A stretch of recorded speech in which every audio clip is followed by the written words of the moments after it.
Salam everyone. Today I would like to address a question that I keep receiving from traditional Muslims. They ask, since you follow the Quran alone, how come you trust the Quran that you have today, even though it was transmitted by the same people who also transmitted the Hadith literature? In other words, they're asking, or they are claiming, that the Quran has the same was receiving the same transmission process as the Hadith literature. This type of question has two problems because it is based on two assumptions. The first assumption is that the Prophet was unable to read or write, and therefore the Quran, it was very difficult for the Quran to be compiled during the lifetime of the Prophet. And the second assumption is that they believe that the Quran was compiled later after the death of the Prophet. Both assumptions are incorrect according to the Quran. The Prophet, according to the Quran, was able to read and write. God says, فَإِذَا قَرَأْتَ الْقُرْآنَ فَاسْتَعِذْ بِاللَّهِ. And when you read the Quran, then seek refuge in God. God tells the Prophet, when you read the Quran, reading involves physically looking at something in order to comprehend something. So the Prophet was able to read. God also says, عَلَّمَ بِالْقَلَمِ. He taught by the pen. So the idea that the Prophet was unable to read or write is very common amongst the traditional Muslims. But according to the Quran, the Prophet indeed was able to read and write. Traditional Muslims also say or claim that the Arabic word ummi means that the Prophet was unlettered. God says, Ar-Rasul An-Nabi Al-Ummi, the messenger, the prophet, the ummi. They claim that the Arabic word ummi here means unlettered or illiterate. However, this is incorrect. According to the Quran, the word ummi means Gentile, one who does not or has no knowledge of the previous scriptures. God says, وَمِنْهُمْ أُمِّيُّونَ لَا يَعْلَمُونَ الْكِتَابَ إِلَّا أَمَانِيٍّ. And from amongst them are ummiyun, Gentiles, who do not know the scripture. So the Prophet was an ummi. Ummi means Gentile, one who has no knowledge of the previous scriptures.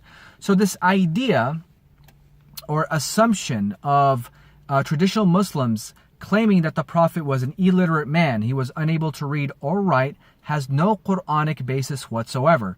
The Prophet was indeed a literate man. He was able to read and write. He did not have any knowledge of the previous scriptures, however. He was a Gentile. So that's the first thing. The second thing, the second assumption made by this question is that the Quran was compiled later after the death of the Prophet. And this is also incorrect. If we read Surah 75, verses 16 through 19, we will see that the compilation process was happened during the lifetime of the Prophet. It means that the Prophet, when he died, the Quran was compiled, completed, and intact when upon his death. In Surah 75, verse 16 through 19, it says, لا تحرك به لسانك لتعجل به. Do not move your tongue to hasten with it, the Quran.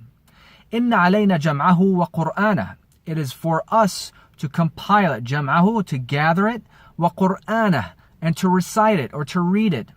فإذا قرأناه فاتبع قرآنه. And when we read it, then when we recite it, then you shall follow the recitation or follow the reading. ثم إن علينا بيانه. Then it is up to us to explain it or to reveal it. Of course, this was just an on-the-fly type of translation. By the way, all the verses that I'm going to reference will be provided in the description below. Anyway, so according to these verses, God is telling the Prophet not to worry about the recitation process. لا تحرك به لسانك لتعجل به. Do not move your tongue to hasten with it. Telling the Prophet, don't worry. Don't worry. We will gather the Quran. We will compile it. We will process it this indicates that the Quranic revelation was compiled during the lifetime of the Prophet. It is very clear. He was able to read and write. He was able to read and write the Quran. And so it was compiled during his lifetime. So when the Prophet died, as far as the Quran is concerned, when the Prophet died, the Quran was complete. And this makes perfect sense. How can a messenger of God leave this world and yet there's no message left behind? How come the entire compilation process is happening after his death? It doesn't make sense. So anyway, the Quran clearly demonstrates for us that the Prophet was able to read and write, and that the Quranic revelation was compiled during his lifetime. Aside from that, we now have physical manuscripts dating to the time of the Prophet. So, I mean, the evidence is all there anyway. The Quranic evidence is there, and the physical evidence is also there. The Quran existed during the lifetime of the Prophet. I'm saying all of this to address this question, because they are equating the compilation process of the Quran again, equated with the Hadith literature. The compilation process of the Quran existed during the lifetime of the Prophet, whereas the Hadith literature came and was compiled 150 plus years after the death of the Prophet. And even the Hadith literature will tell you this. So, are we trusting the Quran over the Hadith because it is the same people who compiled it? No. The Quran was compiled and approved by God, His Messenger, and the direct companions of the Prophet.